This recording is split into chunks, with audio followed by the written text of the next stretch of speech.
salli wa sallim wa barik alaihi wa ala alihi. Para hadirin, saya malam hari ini ingin mengingatkan diri saya sendiri, begitu juga ingin mengingatkan panjenengan yang hadir, bahwasanya kalau nggak salah kurang lebih sekitar 5 tahun atau 7 tahun yang lalu, beliau Habib Lutfi pernah ngendikan ngeten, wahai bangsa Indonesia, wahai rakyat Indonesia, ketahuilah bahwa balaknya Allah, bahwa bencana yang dari Allah itu wis intip-intip nang negara Indonesia. Itu beliau ngendikan sekitar 5 tahun atau 7 tahun yang lalu. Di YouTube ada, nggak salah rekamannya.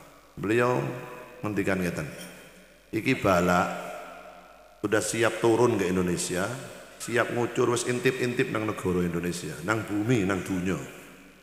Terus beliau lanjutkan ngeten, nek ora pingin bala iki terus mudhun nang dunya, nek ora pingin bencana ini turun ke dunia, ayo hilangkan permusuhan di antara kita.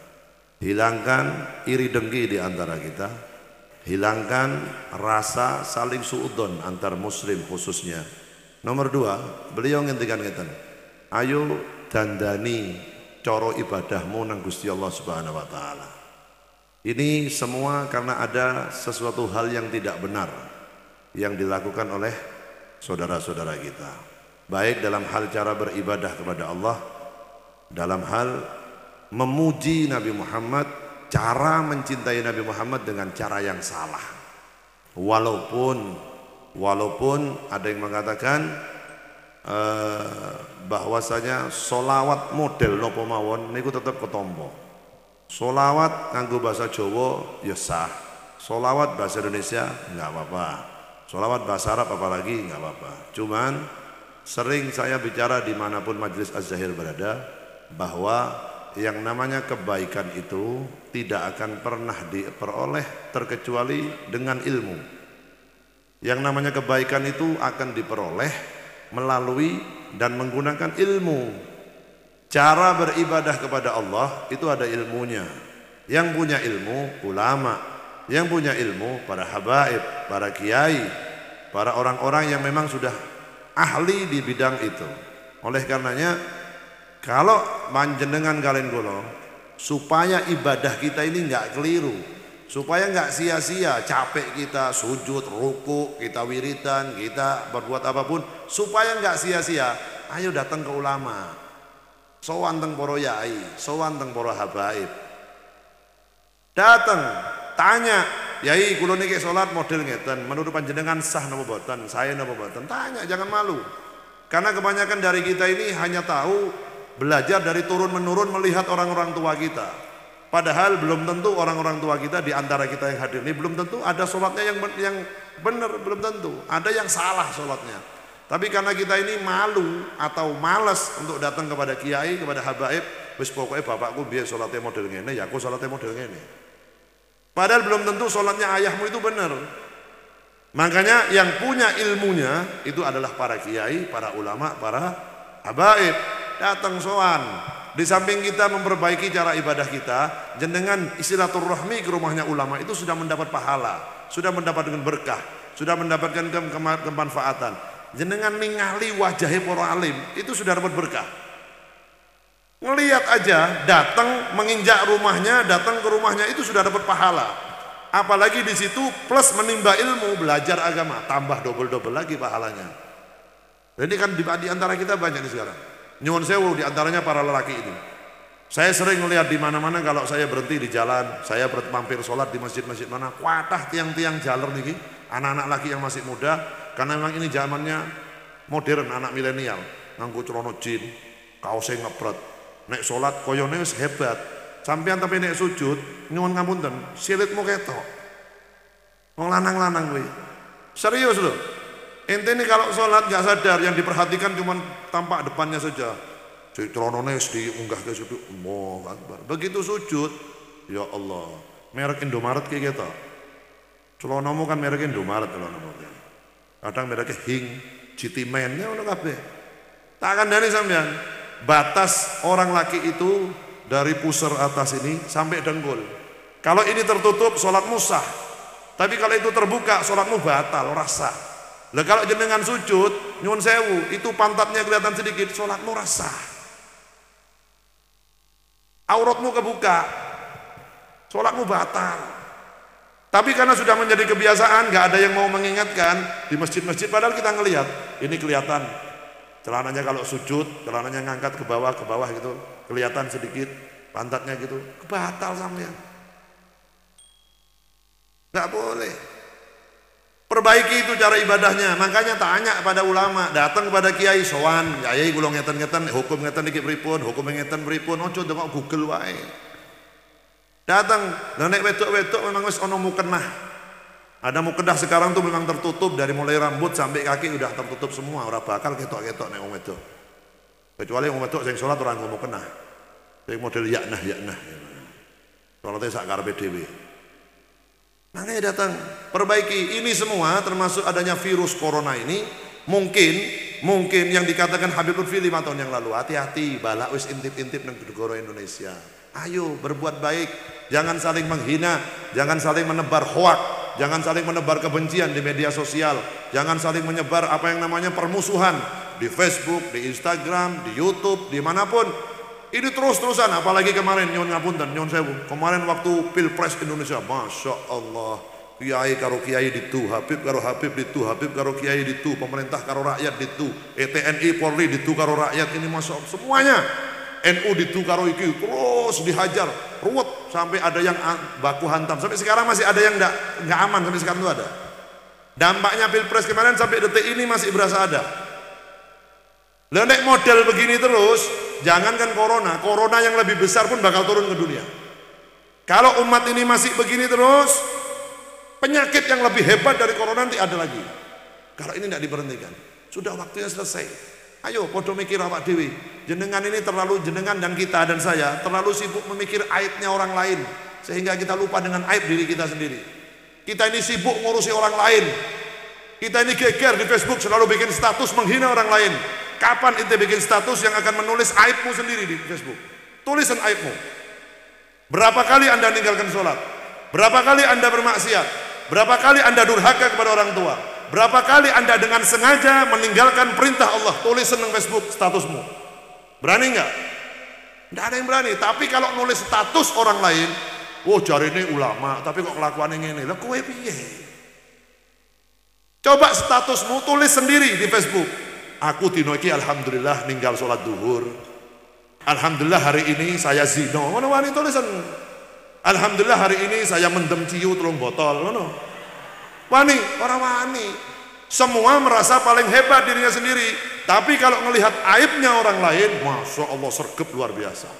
Semangatnya luar biasa.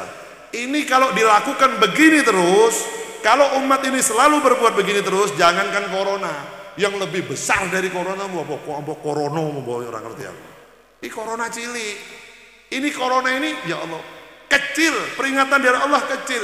Cuman memang ada sengaja yang membuat takut orang. Ada berita-berita yang membuat fobia kita, seakan-akan ini mati ini. Ketahuilah, dimanapun anda bersembunyi, dimanapun kau bersembunyi, kalau Allah menghendaki kamu dapat itu, pasti kena. Ngono bae po ini. Yakinkan iman panjenengan, yakinkan hati kita. Kita waspada boleh, hati-hati boleh, tapi ingat, ne Allah karep nang diwai sampean ngumpet, tetap kena.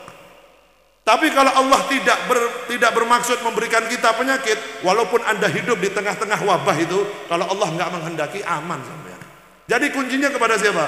Allah Subhanahu wa taala. Berpegang teguh pada Allah, tawakkaltu 'ala Allah, nyuwun nang Gusti Allah, jangan pernah berhenti. Makanya sering saya ketika majelis maulid Simtud Doror dimanapun saya ngomong, ayo bapak-bapak, ibu-ibu yang sudah punya anak, punya keluarga, maghrib TV ini pateni. Di rumah kita itu, di rumah tangga muslim sekarang ini, rumah tangga kita itu sudah tidak seperti rumah tangganya orang Islam. Bapak kudungan, bapak nganggo peci, ibu kudungan, anaknya pakai baju koko, tapi kelakuan di dalam rumah tangga tidak mencerminkan rumah tangganya Rasulullah SAW. Jenengan kalian kulo disuruh sama Allah nggak jadi seperti Nabi Muhammad. Kita tidak diperintahkan untuk jadi wali. Kita tidak diperintahkan untuk jadi orang yang hebat luar biasa. Kita diperintahkan oleh Allah untuk menjalankan perintah Allah dan menjauhi larangannya Allah Subhanahu wa taala. Kita tidak disuruh jadi wali. Enggak ada ceritanya orang baik mondok, kowe mondok ben metu saka pondok dadi wong wali, ora mono. Enggak ada pondok pesantren jurusan wali Allah kira ono. Enggak ada. Pondok pesantren jurusan bunyai kira ono. Nek metu saka pesantren pasti dadi bunyai kira mungkin. Belum pasti. Tapi minimal kita sudah berikhtiar. Kita sudah berusaha menjalankan perintah Allah Subhanahu wa taala. Tapi kalau tidak menjalankan sama sekali, kita ini terlalu cuek dengan perintahnya Allah. Kita ini terlalu cuek dengan peringatan Allah Subhanahu wa taala. Luar biasa, terus bala ini akan turun. Bukan hanya corona. Corona ini kecil dibanding virus-virus yang lain, banyak yang lebih mematikan. TBC itu jauh lebih bahaya. Virus HIV itu jauh lebih bahaya. Virus MERS itu jauh lebih bahaya. Tingkat kematiannya 40%. Nggak pernah ditulis di Facebook, nggak pernah diberitakan di TV. Tapi kenapa virus corona ini, ya Allah, seluruh dunia nyiarkan, seluruh dunia nyiarkan. Sampai aku rasa turu mau stimanya, gara-gara delok TV one. Menteri-menteri sekarang diperiksa karena ada satu menteri yang kena virus corona. Presiden Jokowi periksa, iki Wakil Presiden Ma'ruf Amin periksa. Aku mikir, piye negara kita diopo gini. Yakin sampai saya tidak bisa tidur tadi. Mikir kan, kita diopo negara. Bukan saya takut mati, bukan. Tapi mikir, ini apa yang terjadi ini untuk kepada umat Nabi Muhammad ini, apa yang terjadi ini? Ini peringatan model apa dari Allah kepada kita? Sampai-sampai orang mau umroh aja dilarang sekarang. Orang mau umroh aja nggak bisa sekarang. Orang mau tawaf di depan Ka'bah aja sulitnya luar biasa sekarang. Tapi ini peringatan model apa dari Allah ini? Saatnya kita ini berbenah diri. Ayo, jangan ngurusi orang lain terus. Udah, jangan ngurusi negara lain, jangan ngurusi partai, jangan ngurusi pemerintah, jangan ngurusi opo, urusin awakmu dhewe. Wis ono sing ngurusi kono, pemerintah wis ono sing ngurusi, partai wis ono sing ngurusi, internasional negara-negara sudah ada yang ngurusi, wis ono PBB. Tugasmu rasa PBB. Wong duku seti wae gayane. Iki saiki negara Cina akan kowe wong duku seti, ngurusi kene wae. Ini Amerika akan berbuat alah wis ngurusi kelapa kopior wae lah. Piye carane iki kelapa kopior ini bisa go internasional, bagaimana caranya? Ngono. Semua wae ora usah mumet-mumet, garake buak-buak kota. HP wae. Kuotamu ki entek nggo ibadah wae. Dengarkan ceramahnya Gus Baha, dengarkan ceramahnya Habib Lutfi, dengarkan ceramahnya Gus Kautsar, Gus Reza, ulama-ulama Nahdlatul Ulama yang sekarang lagi luar biasa. Ngono wae. Kuotanya dihabiskan untuk beli kuota 50.000 buat ceramah Gus Baha. Ini penting saya utarakan. Mana Gus Baha? Jadi hasil Gus Baha kan. Terus buat itu aja, malah manfaat. Daripada ngurusi wong terus. Sampean ini kadang apa namanya? Nilailah dirimu sendiri sebelum kau menilai orang lain. Nilailah dirimu sendiri, kau hitung.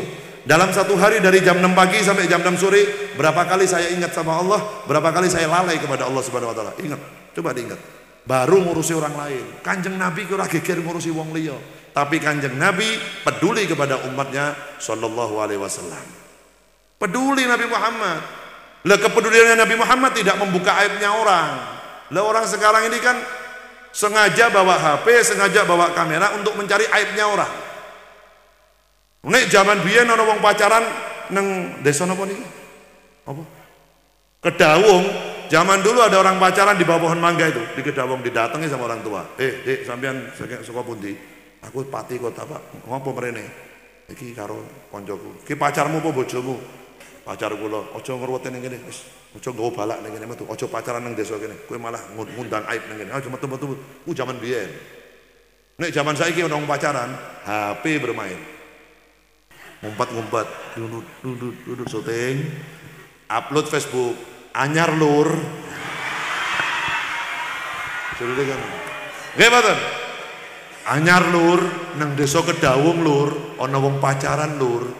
Ya Allah, sekarang ini bukan malah dinasehati, malah dibuka aibnya ke seluruh dunia. Dosamu gede.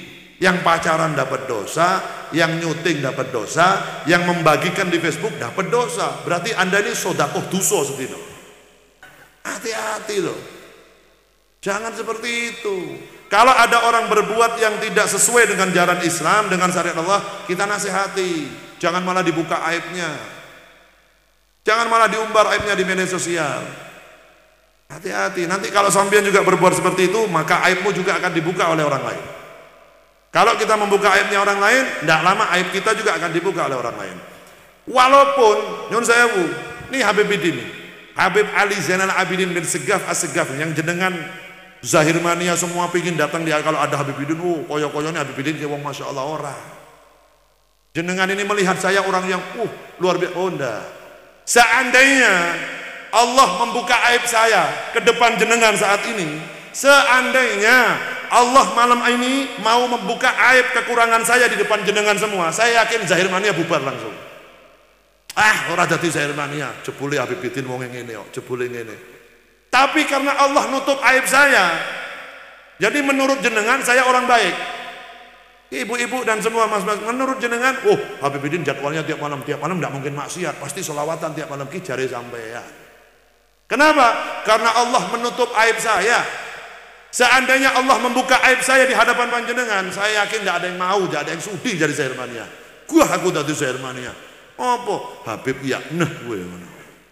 Gayane tok kaya wong genah, jebule kelakuan ngene-ngene, wonge jebule ngene, jebule rusak. Tapi alhamdulillah sampai malam hari ini, sampai detik ini Allah menutup aib kita semuanya.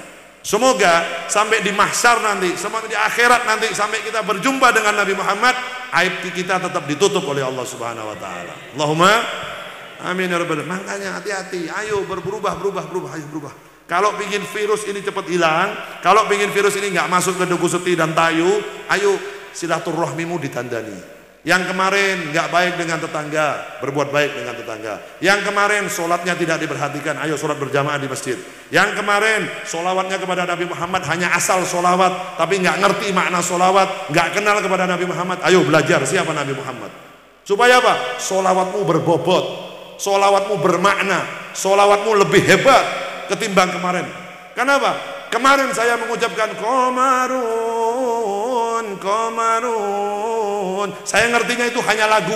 Tapi malam hari ini berkat saya belajar sejarah Nabi Muhammad, saya mengucap Komarun sambil membayangkan wajahnya Nabi Muhammad yang bersinar seperti bulan purnama. Yang dikatakan oleh para sahabat, bagaimana wajah Rasulullah? Lihat bulan purnama pada tanggal 15. Kalau kau ingin lihat wajahnya Rasulullah, sama halnya dengan bulan purnama tanggal 15, bahkan jauh lebih bercahaya ketimbang bulan purnama pada tanggal 15. Shallu ala Nabi Muhammad. Bayangkan, makanya kita ini jangan hanya jadi orang Islam, hanya Islam KTP, status Islam, tapi nggak kenal kepada orang pembawa agama Islam, tapi nggak kenal kepada orang yang akan menyelamatkan kita nanti di akhirat, tapi nggak kenal kepada orang yang akan memberikan pertolongan kita ketika sakratul maut. Siapa? Nabi Muhammad Sallallahu Alaihi Wasallam. Ayo, jadi orang yang urusan agama itu yang semangat. Urusan agama jangan kenal gengsi. Semangat untuk selalu mencintai Nabi Muhammad SAW. Ini saya bicara begini bukan karena apa? Karena saya juga cinta kepada Indonesia. Saya cinta kepada rakyat Indonesia. Saya ingin virus yang ada ini cepat berlalu dari dunia. Bukan hanya di Indonesia, tapi di seluruh dunia. Di dunia, di negara-negaranya para kaum muslim, saudara-saudara kita yang ada di luar sana, baik di negara Arab, di negara Eropa, di benua Eropa, di benua Asia yang lain. Saya ingin berkat Rasulullah, berkat kumpulnya kita malam hari ini, setiap malam seperti ini, memohon kepada Allah melalui pintunya Nabi Muhammad, bala yang turun ke dunia segera diangkat oleh Allah Subhanahu wa taala. Allahumma tak membisik.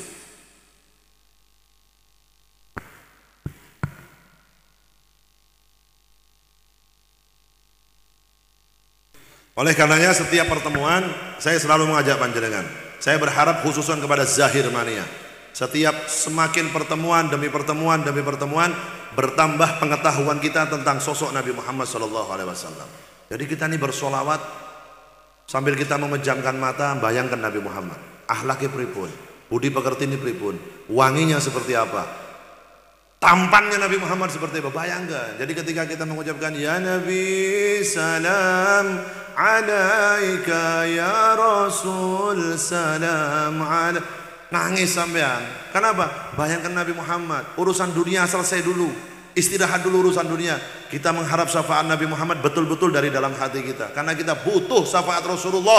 Kanjeng Nabi ora butuh solawatmu, tapi panjenengan saya butuh syafaat Kanjeng Nabi Muhammad sallallahu alaihi wasallam. Harus. Sudah selesai, sudah waktunya. Habib Bidin tidak pernah melarang jenengan cari hiburan. Silahkan cari hiburan, tapi wayai pengajian ya wayai pengajian, wayai hiburan ya hiburan, wayai sekolah ya sekolah, wayai kerja ya kerja. Jangan dipikir Habib Bidin ini 24 jam pakai surban, pakai gamis seperti ini. Enggak. Saya kalau jalan-jalan dengan anak istri saya, bawa anak istri saya ke tempat-tempat rekreasi, ya aku nganggo celana jeans, nganggo sepatu, nganggo topi. Kowe kalah ganteng karo aku. Apa kowe? Kowe nek ketemu aku nek pas nganggo kacamata ireng, oh ya kamu pasti ngundang ora assalamualaikum. Mister, how are you? What's your name, Mister? Tak jawab, Ana Sukirman. Bingung, orang Londo jenenge Sukirman. Makanya ayo kita hidupkan Nabi Muhammad di dalam rumah tangga kita supaya apa? Bala ini diangkat oleh Allah. Karena janjinya Allah Subhanahu wa taala, selama Nabi Muhammad berada di tengah-tengah kita, selama Nabi Muhammad hidup di tengah-tengah kita, Allah tidak akan mengirimkan bencana dan bala ke dunia ini. Tapi kenapa? Ini ada macam-macam ini karena kita sudah mulai nyuwun sewu nggih, bab ibadah kita mainan. Banyak orang umroh di depan Ka'bah selfie. Ka'bah itu tempat yang sakral. Masjidil Haram itu tempat yang sakral. Tapi ini tawaf, nyuwun sewu nggih. Tawaf sambil labbaik Allahumma labbaik. Labbaik la syarika lak. Iki apa? Ojo kenemenen, mau eksis silahkan nggak apa-apa, tapi taruhlah porsinya, waktunya ibadah, waktunya eksis, waktunya kerja. Ketika kita umroh ya sudah niatkan umroh 100%. Kalau perlu teman kita nggak tahu kalau kita umroh. Kalau perlu supaya apa? Ben ikhlas sampean. Orang usah upload di Facebook wae. Jabal Rahmah foto, ngarep Gua Hira foto, ngarep makam Nabi, mau ziarah depan Nabi Muhammad. Assalamualaikum ya Rasulullah. Assalamualaikum ya Nabiullah. Iki wong kentir. Wong ora waras. Kenapa? Seakan-akan makamnya Nabi Muhammad, seakan-akan Ka'bah Baitullah itu tempat rekreasi. Tempat untuk kita cari hiburan. Itu tempat kita, perjumpaan kita, tempat kita bermunajat kepada Allah Subhanahu wa taala. Makamnya Nabi Muhammad Raudhah, Qubbatul Hadra, itu tempatnya kita berkomunikasi dengan Nabi Muhammad, saling mendekatkan diri kepada Nabi Muhammad, bukan untuk selfie-selfiean. Jangankan di depan makamnya Nabi, jenengan ngajak selfie ulama aja sudah sul adab. Jenengan ngajak selfie ulama itu sul adab. Kalau mau foto sama kiai, mau foto sama habaib, itu aja jaluk selfie, jaluk foto ke wong. Beb selfie. Saya pernah kejadian satu ketika Habib Lutfi duko. Mau turun dari panggung seperti ini, mau turun dari tangga, itu yang megang tangga tuh, yang ngurusi di tangga tuh sambil mau foto gini. Habib Lutfi langsung ngomong, adab pudinggo.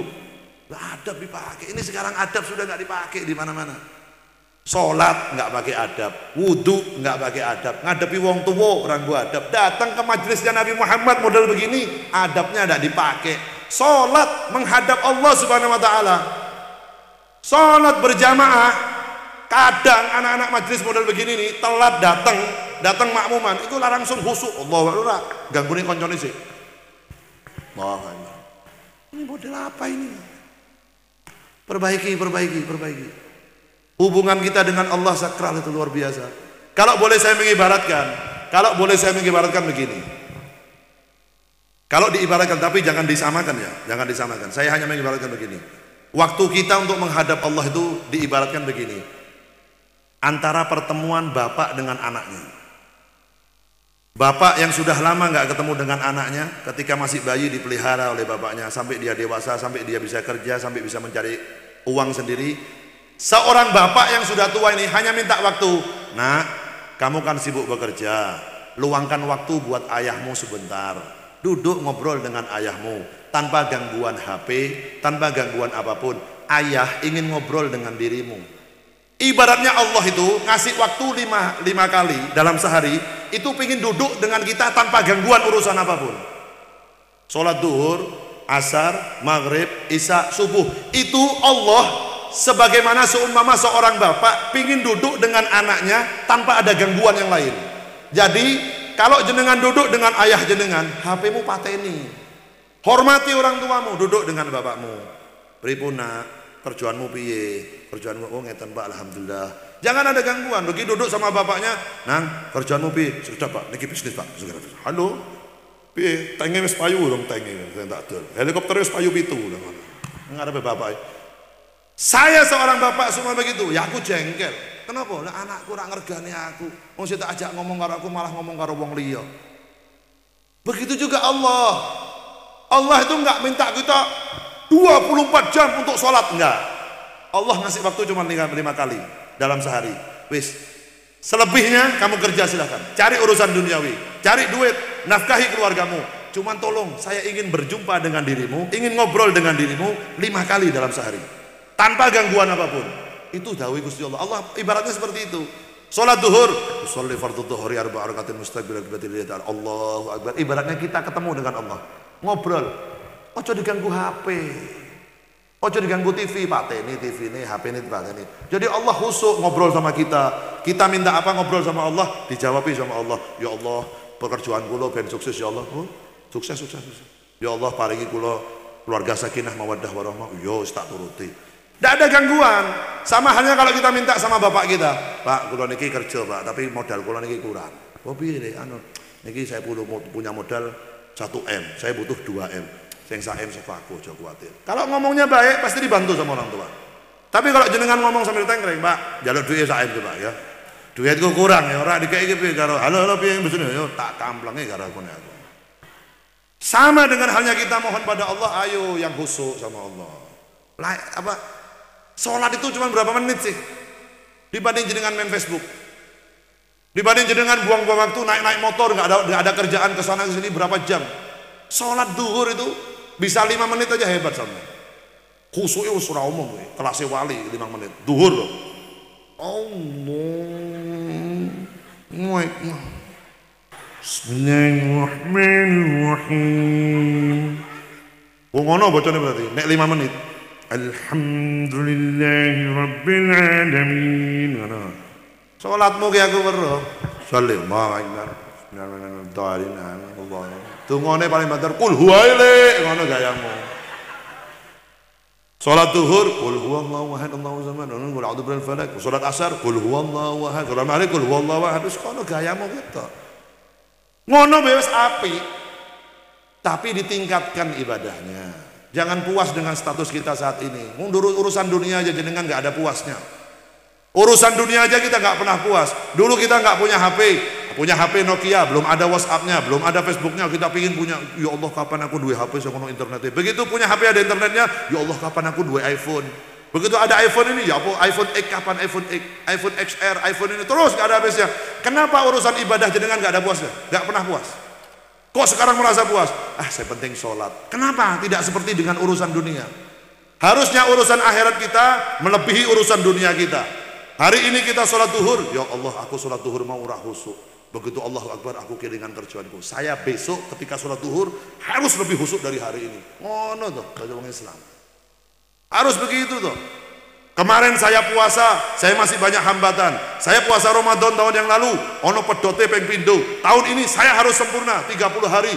Saya harus punya tekad, saya harus punya niat yang bulat. Ngono tuh. Kenapa? Dunia ini sebentar. Dunia ini sebentar. Enggak lama. Sedilu, dunia ini sedilu. Sebentar lagi kita akan tinggalkan ini. Ini semua keindahan dunia ini akan kita tinggal. Mau kaya, mau miskin, mau pejabat, mau rakyat, mau ulama, mau santri, mati kabeh. Dan ketika mati, dunyamu ora digawa. Ketika Anda mati, mobilmu ditinggal, rumahmu ditinggal, istrimu yang cantik dikawin orang lain. Suamimu yang ganteng nikah lagi dengan cewek lain. Anda masuk kuburan cuma bawa kain kafan. Nomor 2 apa? Ibadahmu yang dibawa, amal ibadahmu. Podo wae. HP-mu nggak dibawa. Semuanya nggak dibawa. Kalau sudah tahu seperti itu, ngapain ente terlalu cinta sama dunia? Dunia ini buat hiburan aja. Kita mencari dunia, kita bekerja untuk rasa syukur kita kepada Allah. Begitu kita dapat rezeki, dapat duit, matur nuwun Gusti Allah. Sebenarnya kalau dapat rezeki yang banyak, ibadahmu semakin baik kepada Allah. Semakin baik ibadahmu kepada Allah, tambah kaya, tambah sugih. Lha nek sampean nyepelek ke ibadah karo Gusti Allah, selawase kere sampean. Sudah serius. Kenapa saya bilang begini? Jenengan tinggali para yai, para ulama-ulamanya Allah, para wali-walinya Allah, nggak ada yang kere. Kenapa? Syukure kathah tembus ya Allah. Banyak syukurnya, istighfarnya setiap hari banyak, sholatnya berapa ratus rakaat, berapa puluh rakaat, wiritane kathah, sodakoe kathah, sugih-sugih kabeh. Kenapa? Syukure kathah tembus ya Allah. Nah kita ini banyak minta tapi nggak pernah berbuat. Ibaratnya kita ini pegawai, kita belum kerja, kita minta gajian. Kerja dulu baru digaji. Kerjamu bagus, gajimu ditambah. Kerjamu semakin baik, kelasmu dinaikkan sama bosmu. Tapi kalau inti kerja asal-asalan, yo selamanya kamu dapat gaji cuman seperti itu. Sama dengan ibadah kita. Jenengan nyuwung berkah tenggus ya Allah, nyuwun pahala, dapat tempat yang indah di dunia. Pengin donga bendino ya Allah, Rabbana hab lana min azwajina wa dzurriyyatina qurrata a'yun waj'alna lil muttaqin, Rabbana atina fid dunya hasanah. Tapi tidak berbuat, nggak pernah membahagiakan Allah, orang bakal gobul, nggak bakal dituruti sama Allah. Berbuat dulu yang terbaik kepada Allah. Ayo dari mulai malam hari ini kita diingatkan mulai malam hari ini dandani sing apik ibadah. Mulai dari cara wudhu kita mungkin ada yang salah, bener kan? Sowan teng para ulama, sowan teng para yai. Yai wudhu sing bener iku pripun? Ngeten. Cara Imam Syafi'i pripun? Ngeten. Ayo belajar. Salatnya bagaimana? Begini. Puasanya bagaimana? Begini. Cara mendidik anak ala Nabi Muhammad bagaimana? Cara membina rumah tangga ala Nabi Muhammad bagaimana? Cara dagang ala Nabi Muhammad bagaimana? Cara memimpin daerah ala Nabi Muhammad bagaimana? Ada semua. Bedanya kita nggak mau belajar. Kita ini lebih percaya kepada orang lain ketimbang Rasulullah SAW. Ayo dandani supaya virus-virus ini, penyakit-penyakit, balak-balak maksiat ini hilang dari dunia ini. Yang terakhir, beliau mengatakan begini, kenapa semakin banyak balak dan bencana di dunia ini? Kenapa? Karena banyak orang bermaksiat secara terang-terangan. Berubah. Sudah. Banyak orang bermaksiat secara terang-terangan. Terbuka sekarang orang maksiat itu. Nyuwun sewu, saya nggak menyindir. Saya tidak menyindir siapapun. Mohon maaf. Sekarang ini yang namanya tempat maksiat seolah-olah sekarang ini legal di mana-mana. Seakan-akan punya izin resmi. Nggih betul. Masya Allah. Kita kalau lewat di sepanjang Pantura itu, banji nyuwun sewu nih. Banji itu di pinggir jalan, orang-orang yang nangkep deh. Di pinggir-pinggir jalan itu banyak warung remang-remang itu, nggak ada yang ngurusi. Malah banyak anak-anak muda yang ke sana dengan bangganya ke sana. Yang ngelihat dosa. Yang membiarkan lebih dosa lagi. Ini mau diapakan di dunia ini? Lah apa sing maksiat aku kok sampean sing geger? Hei, gara-gara ente bermaksiat satu orang, seluruh dunia dapat balaknya gara-gara ente. Ente yang berzina, ente yang minum minuman keras, ente yang mencuri, ente yang bermaksiat, ana juga kena balaknya gara-gara kelakuanmu. Makanya saya tidak bisa diam. Sampean juga harusnya begitu. Gara-gara di kampung ini ada satu orang yang berzina di desa Kedawung, naudzubillah min dzalik, ada orang bermaksiat kepada Allah, lalu orang seluruh kampung mendiamkan, maka seluruh kampung akan mendapat penyakit dari Allah Subhanahu wa taala. Gara-gara kelakuan orang satu. Peduli dengan agama, peduli dengan ajaran Rasulullah SAW, peduli dengan aturannya Allah. Ojo meneng, jangan diam aja. Kalau ada yang berbuat maksiat, ayo sebisa mungkin kita membenarkan dengan dandani, ayo dandani. Ojo meneng dong. Supaya apa? Balak ben cepet minggat saka dunya iki. Jangan khawatir, jangan terlalu takut dengan virus corona, tapi jangan terlalu santai dengan virus corona. Tetap kita tempelkan hati kita kepada Allah Subhanahu wa taala. Nyuwun terus Gusti Allah. Itu tadi saya bilang, dimanapun inti mau sembunyi, di dalam gua yang paling jauh pun inti pergi ke pulau terpencil sana, kalau Allah mau ngirim virus corona ke sana tetap kena. Tapi di sini kalau inti tetap tawakal tu Allah, salat enggak pernah ditinggal, puasa tidak pernah ditinggal, wudhumu dengan baik, sedekah terus, selalu berbuat baik, insya Allah kita dan keluarga kita akan dilindungi oleh Allah Subhanahu wa taala. Semoga berkat Nabi Muhammad SAW balak yang ada di dunia segera diangkat oleh Allah Subhanahu wa taala. Semoga berkat Rasulullah SAW umat ini diselamatkan oleh Allah Subhanahu wa taala. Berkat Rasulullah SAW balak yang akan turun dari langit dan yang akan keluar dari dalam bumi dihilangkan oleh Allah Subhanahu wa taala. Allahumma amin ya rabbal alamin. Info, saya besok malam harusnya acara di Rembang. tapi dibatalkan oleh panitia, bukan saya yang membatalkan. Kenapa? Karena di desa tersebut, lokasi besok malam sudah ada terindikasi yang kena virus corona. Jadi bukan saya membatalkan, panitia yang membatalkan.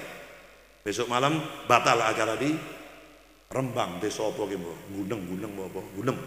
Karena di dekat-dekat desa tersebut sudah ada terindikasi. Jadi Kapolres dan Bapak Bupati tadi sudah menyampaikan kepada saya, Pip, untuk menjaga kondusivitas dan keamanan, mohon ditunda dulu acara Rembang bersolawat, nanti diganti di lain waktu. Makanya malam hari ini saya gembira, saya bahagia, karena saya tadi berangkat ke tempat ini dikawal oleh Pak Polisi.